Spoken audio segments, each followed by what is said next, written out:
নমস্কার বন্ধুরা। তো ফাইনালি দুপুরবেলায় খাওয়া দাওয়া শেষ করে একটু রেস্ট নিয়ে তারপর রেডি হয়ে 4টার সময় আমরা বের হয়ে পড়লাম। একটা চেঞ্জই নিলাম। সব সময় তো আর মোটরসাইকেলে যেতে ভালো লাগে না। আমরা একটু এদিক সেদিক ঘুরতে গেলে চেঞ্জি বা কার নিয়ে তারপরে যাই। তো বাসা থেকে বের হয়ে চেঞ্জি পেয়ে গেছি, তারপরে যে চলে আসলাম খিলগাঁও ওভারব্রিজে। এই ওভারব্রিজের পাশে যে কমলাপুরের নিম গাছগুলো দেখা যায়, সেগুলো আমার খুব ভালো লাগে। এই পাশ দিয়ে যাইতে গেলে আমি এদিকে তাকিয়ে থাকি আর বিশুদ্ধ বাতাস নিতে থাকি। তো এক সময় চলে আসলাম বসুন্ধরা শপিং মলে। আর এই মলে আমার দ্বিতীয়বার প্রবেশ। প্রতিদিন এদিক দিয়ে আসা যাওয়া করি আর এদিকে দিয়ে তাকিয়ে তাকিয়ে যাই। তো ভিতরে আর ঢোকা হতো না। তো আজকে দিয়ে এটা আমার দ্বিতীয়বার যে ভিতরে গেছি, কিছু কিনছি। তো আজকে আমাদের জন্য কিছু কিনবো না, আজকে আসছি এই ভাইয়াটা একটা মোবাইল কিনবে। তো আমার হাজব্যান্ডকে আসতে বলছিল আর আমাদেরও কিছু কেনাকাটা ছিল, তার জন্য আমরা আসলাম।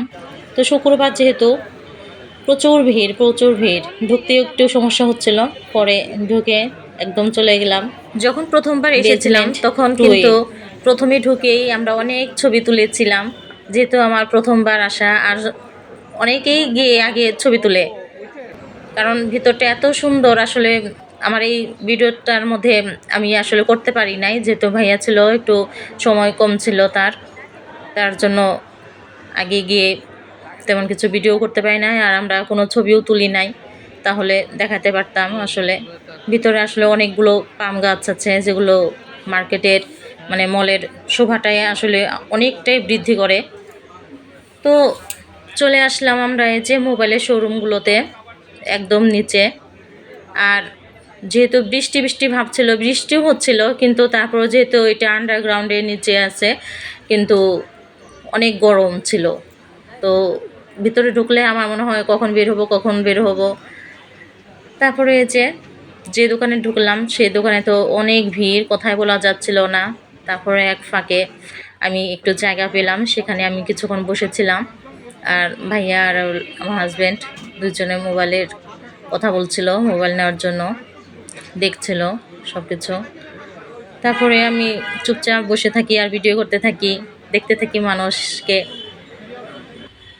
তারপরে আমরা মোবাইল নিয়ে চলে আসি, যেহেতু আমাদের কিছু কেনাকাটা ছিল। নিউ মার্কেট, এই পাশে নিউ মার্কেট আর এই পাশে চন্দ্রিমা সুপার মার্কেট, দুইটা মার্কেটে একদম পাশাপাশি। তো আমি প্রথমে ভাবছিলাম যে নিউ মার্কেট যাব, কিন্তু পরে দেখি আমার হাজব্যান্ড আর ভাইয়াটা এদিকে চন্দ্রিমা মার্কেটে ঢুকতেছে। পরে আমি আর কিছু বলি নাই, আমিও চলে আসলাম। তো প্রথমে ঢুকতেই একটা দোকান পেলাম, সেখানে ঢুকলাম। এখানে আমরা ইনফ্রারেড চুলা কেনার জন্য কথা বলছিলাম। তো প্রথমে লোকটা একটু ভালোই কথা বলছিল, কিন্তু পরে আবার একটা কাস্টমার চলে আসলো। তো আমাদের সাথে আর কথা না বললে তার সাথে কথা বলছিল, যেটা আমার ভালো লাগে নাই। পরে আমরা এখান থেকে চলে আসি, আমরা পাশে আর একটা দোকানে যাই, সেখান থেকে আমরা একটা ইনফ্রারেড চুলা আর একটা প্রেসার কুকার নেই। তারপরে ভাইয়াটা বলছিল কিছু খাবেন নাকি বৌদি, আসেন কিছু খাই। পরে যেহেতু আমাদের নিরামিষ ছিল, তেমন কিছু খাইতে পারবো না। পরে আমি বললাম যে শুধু কফি অথবা কোনো জুস খাওয়া যাবে। তখন আমরা একটা ছোটোখাটো একটা রেস্টুরেন্টে আছে, যেখানে জুস কফি এগুলোই পাওয়া যায়। তো সেখানে গিয়ে আমরা বসলাম, তারপরে কোল্ড ড্রিঙ্কসের অর্ডার দিলাম। আমরা কোল্ড কফি নিয়েছিলাম। পরে অর্ডার দিয়ে আমরা কিছুক্ষণ অপেক্ষা করছিলাম, যেহেতু সিল করে নিয়ে যাব, আমাদের খাওয়ার সময় ছিল না। আসলে আমাদের তো সময় ছিল, ভাইয়াটার একদমই সময় ছিল না। পরে আমরা একটু অপেক্ষা করছিলাম, নিজেদের মধ্যে কথা বলছিলাম। আর এই যে ভাইয়াটা যে মোবাইল কিনেছিল সেই বিষয়ে কথা বলছিল, সেই মোবাইলটা দেখছিল। তারপরে আমাদের কফি চলে আসলো। পরে আমরা কফিটা নিয়ে বললাম যে চলে যাই, সিএনজিতে খাওয়া যাবে। পরে নিয়ে আমরা সিএনজিতে মিলে তিনজনে মিলে একসাথে খেলাম। তার আগে একটু সবাই মজা করছিলাম। আসলে বয়স হয়ে গেছে, তাও একটু মজা করি আর কি। আসলে যতদিন বাঁচবো মজা মস্তিতেই তো বাঁচবো, মজা ছাড়া আর কি আছে। তারপরেও যাই হোক, বেশ মজা করে খাচ্ছিলাম। খেতে খেতে এক সময় ভাইয়ার বাসার সামনে চলে আসি। পরে ভাইয়াকে বিদায় দিলাম। ভাইয়াও খুব খুশি, আমরা খুব খুশি।